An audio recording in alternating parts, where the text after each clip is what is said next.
Some of you that have people over there, tell them that young people are not lazy. Tell them that what? Young people are not lazy.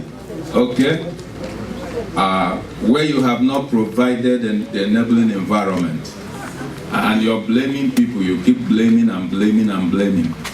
Some of you were young some years ago, and you came to this place to go to school so that you go back and become productive. And some of you actually went back, but had to run back again. Because there was no enabling environment.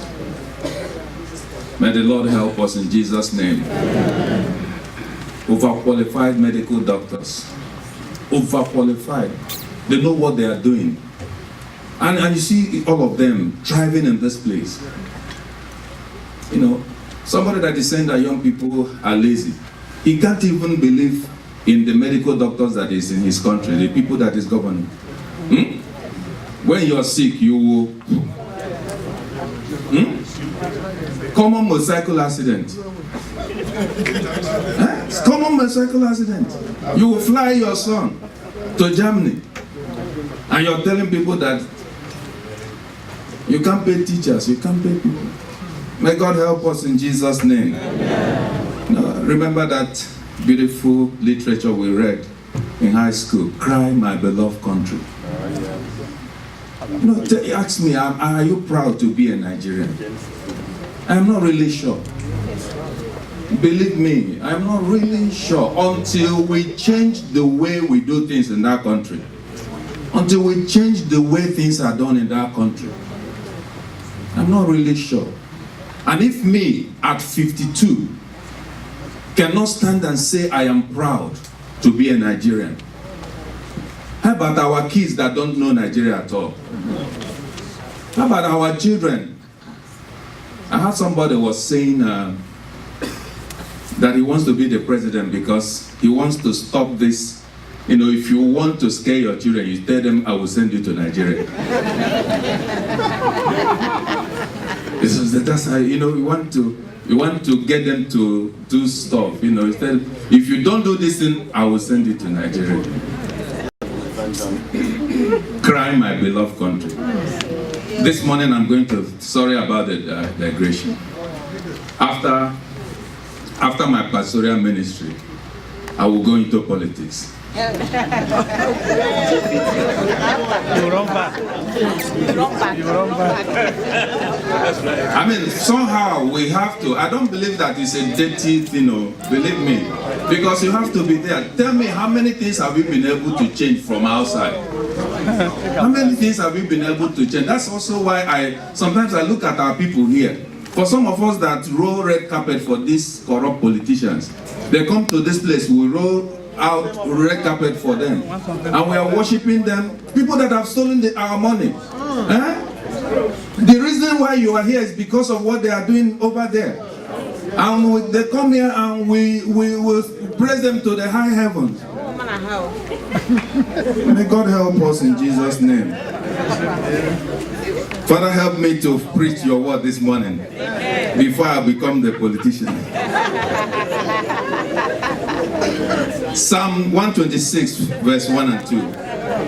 When the Lord restored the fortunes of Zion, we were like those who dreamed.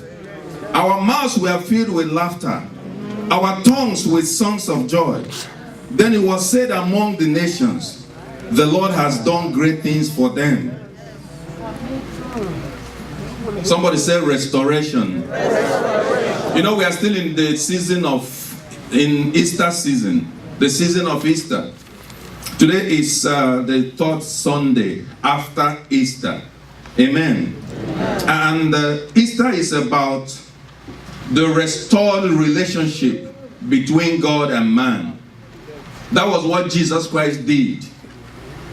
That was what he did on the cross. He died. He shed his blood and he died. And on the cross he said that it is what? Finished. It is finished. Man's relationship with God has been restored. And that's like what also happened in Egypt. When the children of Israel were in the land of captivity, you know, and God told them, I want every family to kill a lamb or a goat, or two families can come together and do that, and apply the blood on the lintel, on the doorpost of your house. Because when the angel of death will pass through the land, he will see the blood and do what? Pass over. He will see the blood. When the avenger of death will come, he will see the blood and do what? Pass over. And that was what was done. And what it resulted was that the Moses that was going to Pharaoh every day, Pharaoh, thus says the Lord, let my people go. Pharaoh will refuse. Pharaoh will say over my dead body. Pharaoh will say this. He will say that. That day, Pharaoh woke up and found out that his son was not breathing. And it was the same Pharaoh that rushed to Moses. You know, it used to be Moses going to Pharaoh.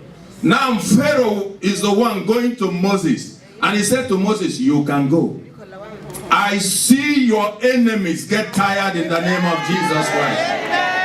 I see them remove their hands from what belongs to you. The Bible says this, that the scepter of wickedness will not continue to rest upon the Lord allotted to the righteous, so that the righteous will not stretch forth his hand to do what? Commit iniquity. Enough is enough. Church, the kingdom of God suffers violence, and only the violent will do what? Take it by force. The kingdom of God suffers violence. You are sitting down and you are begging, Satan, leave me alone. Satan, leave me alone. How can you be doing that? Which Satan? Tell me the Satan that have ever left people alone. You know, this nonsense they sold to Nigeria, said transfer of technology. Who transfers technology to anybody? I sit down and I research into stuff, and then I come out with something, and you want me to, after, and I will push it over to you. It doesn't work. Nations steal technology, they don't transfer technology. That's what they do, they steal technology. They get what you have produced, they do reverse engineering, and they're able to do it again. Go and look at your Hyundai. Look at Hyundai and Toyota. Don't they look alike? Look at your Kia and Honda. Don't they look alike? They just tweak it here and there. Change whatever and they sell to you. That is what they do. The kingdom suffers violence, and the violent will do what? Take it by force. You are sitting down and you are negotiating power with the devil. What did the Bible say? If you get into a strong man's house, we do what? You tie the strong man. You tie the strong man. Pharaoh, for the first time in his life, he went and bowed before Moses. I said to Moses, you guys can go. You guys can go. But just to also tell you, for you to know that the devil is a stubborn devil. Somebody says stubborn devil. Yeah, he never gives up. But I will never give up. My people will say,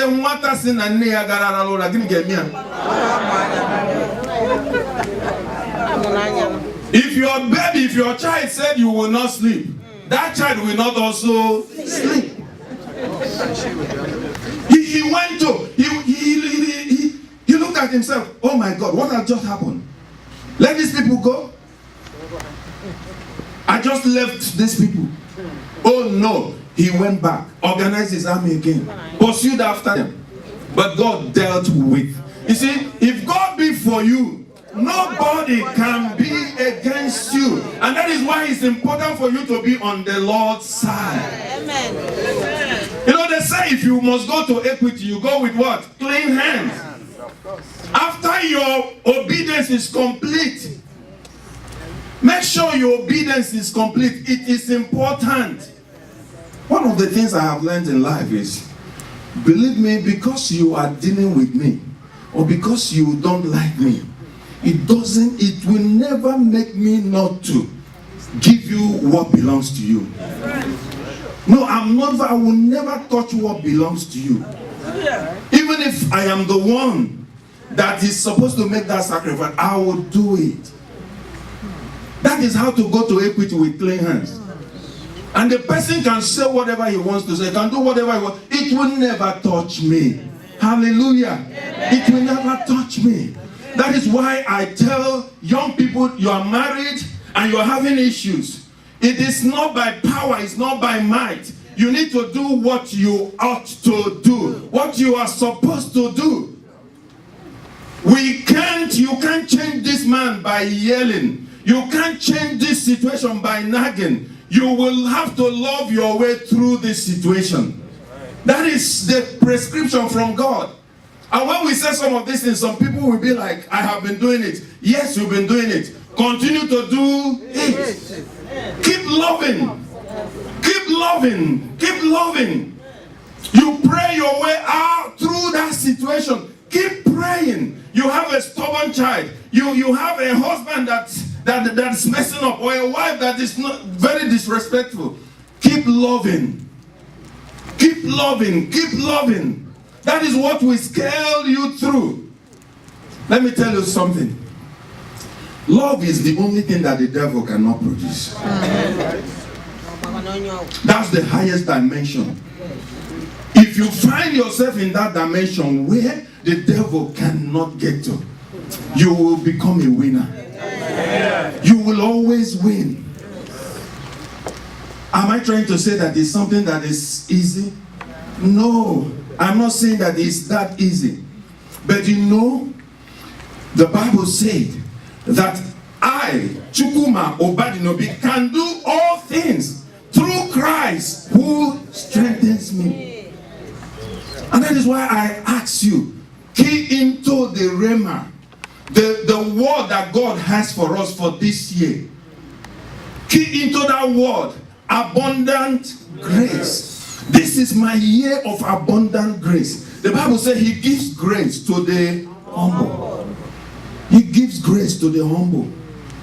The humble man in our society is a weak man. The humble man in our society, I was sharing with some nurses that were here yesterday. I said to them, one of the reasons why, because they took my blood pressure. Dr. Ago, the same thing you got, they got. 110 over 70 or 80. 70. And it's been like that. They said, what's the secret? I said, I try to put my issues in compartments. You understand what I'm saying? So after Holy Trinity, now, I get home, Holy Trinity will be here. Holy Trinity will be here. And I go home, whatever is there, I will deal with it. But I'm not going to carry Holy Trinity, put here. Carry the other one, put here. No, I will never do that. And I also try to do this. What I can't change, I leave it. What I can't change, I leave it. And I sleep like I don't have any issue around me. I can't change it. Is it my wife that I will change? A grown adult. And that's the problem we are making. And that's why we are heating up our homes. We are heating up our homes. You want to change a man like me, somebody like me?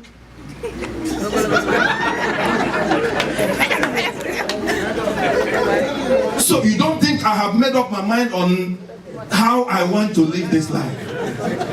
You can't. It is God that will change me. It's only God that will change me. So if it is God that will change me, what is my wife supposed to do?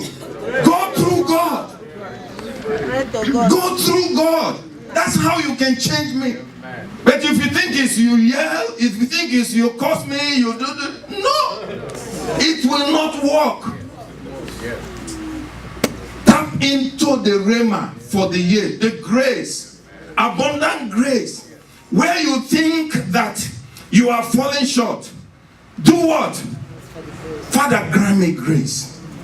I need grace. This is for me for this year. Give me grace.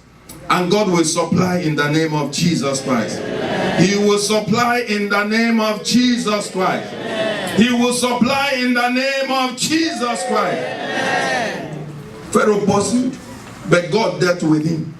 You know, I like the way the Bible described it. Right inside the sea, he removed the boat in the wheel of their chariots as they were chasing. More powerful, advanced technology. The technology was more advanced, but he removed the bolts of their chariots, the wheel of their chariots. And what happened? They couldn't move. Hallelujah. I see God do the same in your life in the name of Jesus Christ. Restoration. The Passover brought about something that was spectacular in the life of these people. You know what happened? The Bible said that because of the favor of God upon the children of Israel, it said, after you have done what I asked you to do, apply the blood. That is to say, you are born again. The blood of Jesus cleanses us from all sin. After you have applied the blood, something will happen. Go before these people. You know, the original intention of God was for these people to serve Egypt 400 years. But for some reasons, they served them 430 years. And he said to them, go to them.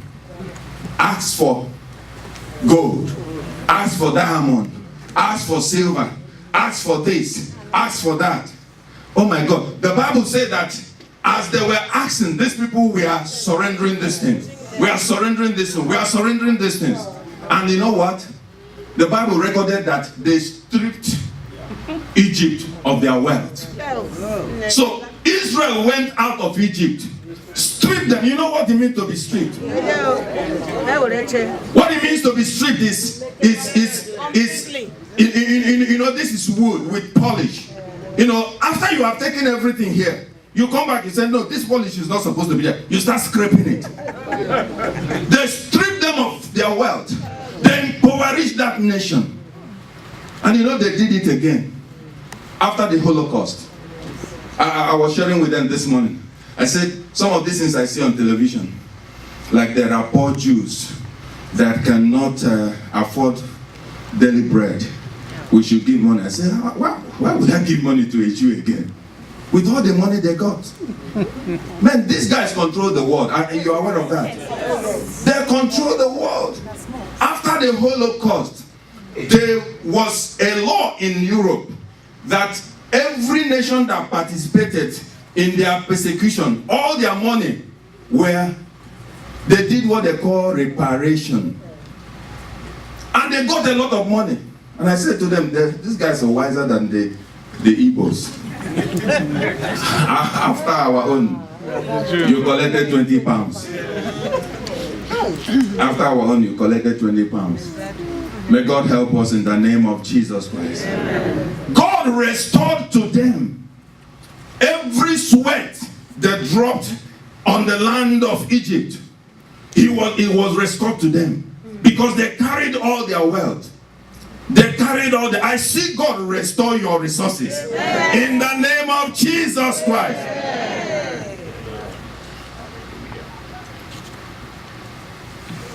The Bible said the Lord made Egyptians favorably disposed towards the people, and they gave them what they asked for. So they plundered.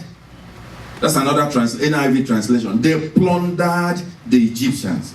New Living Translation said they stripped the Egyptians of their wealth. Hallelujah. Amen. They stripped the Egyptians of their wealth. Maybe you are here and you've been trying, you've been making effort, you've been doing the things that you ought to do. I want to encourage you, please keep doing what you're supposed to do. Let not the things that happen out there become the standard that you will use to operate as a believer. The Bible said in Psalm 126 verse 5 and 6, those who sow with tears will reap with songs of joy. Those who go out weeping, carrying seed to sow.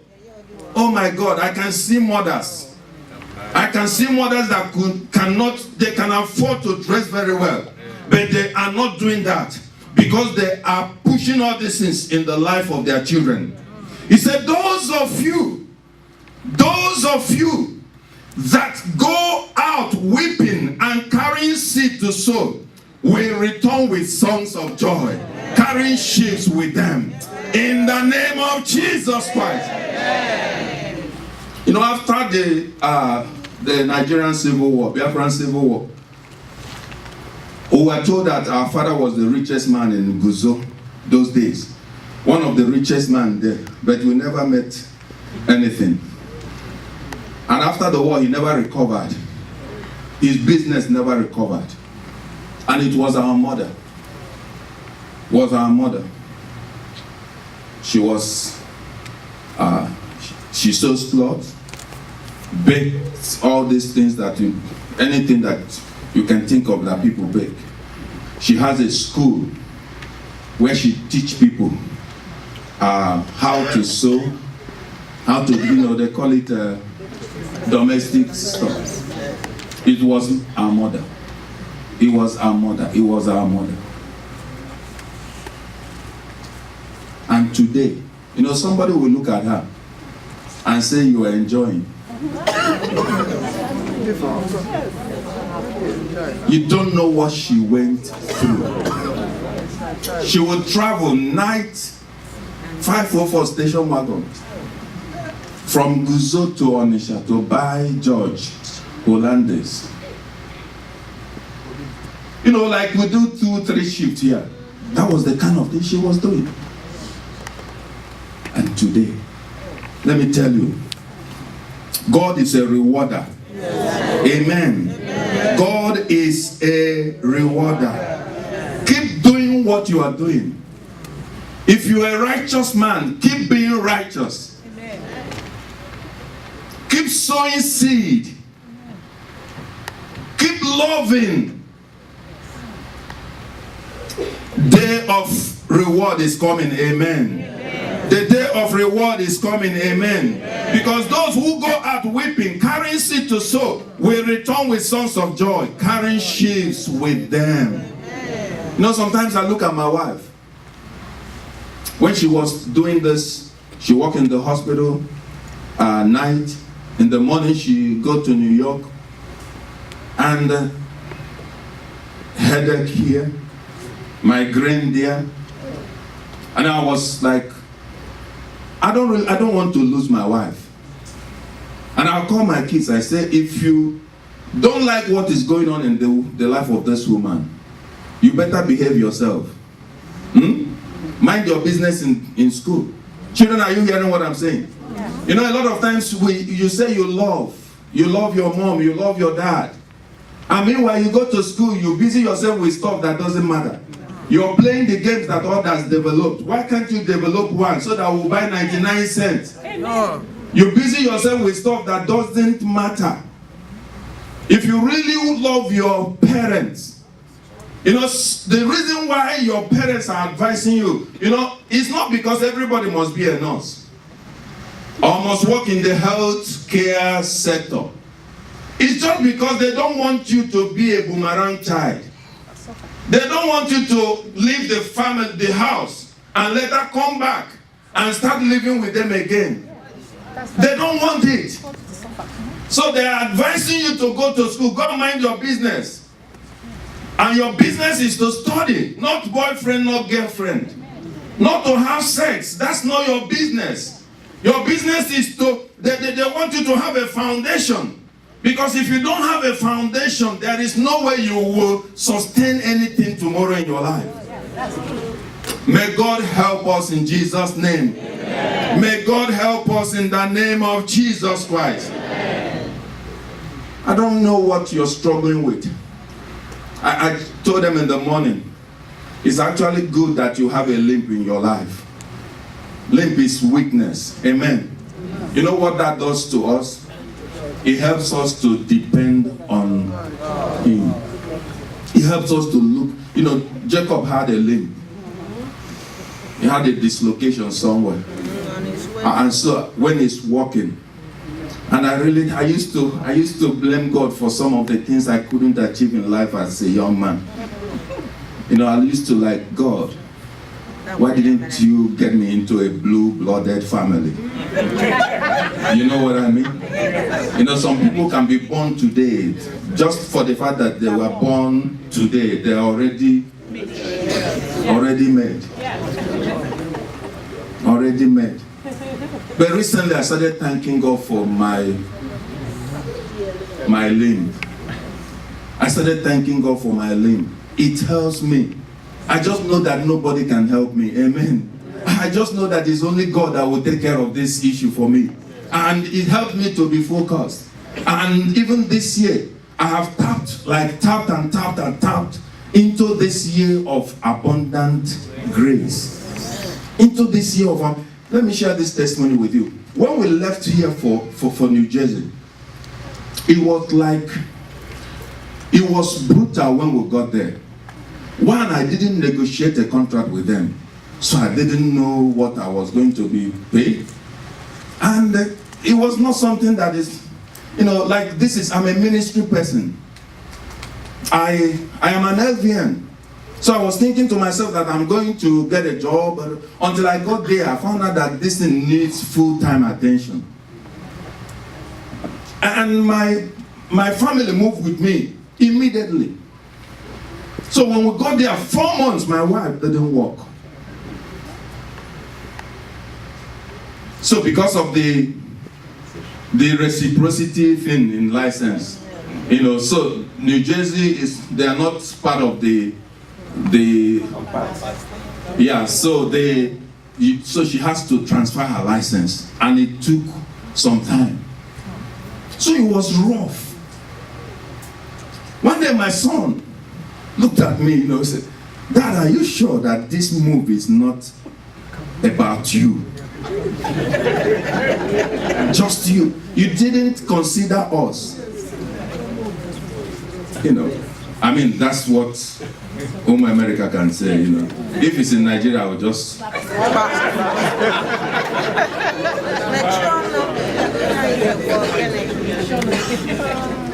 So and that's why I tell parents, thank God for yesterday when we had this medical awareness program that we had. Another thing that we're going to talk about in this church is mental health. You know, that move affected my youngest daughter. She became depressed. Come on, I didn't know that just detaching your child from a familiar environment will bring depression. I didn't know. So parents, I want to plead with you. Pay attention to your children. Especially Nigerian parents. You know, we said these things that looks like, you know, like a child is talking about being depressed. You're telling the child it's not a Nigerian sickness. It's not like, you know, if it's spiritual, he says it's not our portion. No, I know it's not your portion, but pay attention to what that child is saying. Pay attention to what that child is saying. You know, some thoughts will come. I've heard stuff as a pastor. I feel like stabbing this person. I feel like being violent. I am telling you the truth. I am not lying. What does it take to trigger that? Take that thought to the next level. What does it take? What does it take? And we pretend as if nothing. But thank God. Somebody say thank God. So this time that I moved back, I didn't want anybody to blame me. I mean, they can still blame me like silently. Sometimes, you know, her job found out because she stopped working doing the hospital thing and she was just doing the New York job. So they found out that she will be leaving to join her husband. And they were like, what are we going to do? And they call her, IJ, We heard that you're leaving. What can we do? We don't want you to leave. What can we do to make you stay? Can you walk from Houston? She said yes. For the first time in her job, they are giving somebody that kind of offer. Amen. What do you call that, church? What do you call that, church? Abundant grace, divine favor, restoration. That is what I call it. And the same God that did it for us, that same God will do it for you. In the name of Jesus Christ. That same God will do it for you. In the name of Jesus Christ. Can you imagine? I am in Texas. She will be in Texas making the money of New York. Getting paid New York salary. Isn't that amazing? But she will also pay New York tax. Hallelujah. God is a good God. God is a good God. It doesn't matter what you are going through. Don't allow the devil to intimidate you into submission. You know, you lead in praise and worship this Sunday, and at night they will come to attack you. And tomorrow, when the major calls you to lead, you say, no, I'm not leading again. We'll give you an assignment to do here, and after doing it, you go back home, and it will be like all hell has been loosed on you. And you say, no, I'm not going to do it. That is the devil intimidating you. Can I tell you how many times, all kinds of experiences I have had, encounters? Reverend Felicia, I don't know. You know you are a very holy man. Maybe they don't come to you. They don't attack you, man. Hallelujah. Hallelujah. Don't let go of God. Tell your neighbor, say, don't let go of God. Weeping may tarry in the night, but joy comes in the morning. Weeping may tarry in the night, but joy comes in the morning. Weeping may tarry in the night, but joy comes in the morning. When the Lord restored the fortunes of Zion, we were like those that dream dreams. That will be your portion as you rise up on your feet in the name of Jesus Christ. It will be like a dream. You'll be asking yourself what just happened. You'll be asking yourself, how did I get here? What happened? What happened? Because the Lord is in the business of restoring, the fortunes of Holy Trinity Anglican Church. In the name of Jesus Christ. Open your mouth and begin to claim God's promises. Claim His promises. Claim His blessings. Speak into your life. Speak into the life of your family, your children. Oh, He said to us, this is our year of abundant grace. I receive grace. I receive abundant grace. I receive abundant grace for this week. I receive grace in my business. I receive grace for my family. I receive grace for my wife, for my husband, for my children. I receive grace to run this Christian race. I receive grace. I receive grace. I receive grace.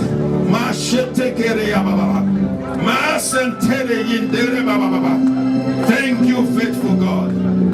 Thank you, faithful God. Thank you, faithful God. Thank you, faithful God. Thank you, faithful God.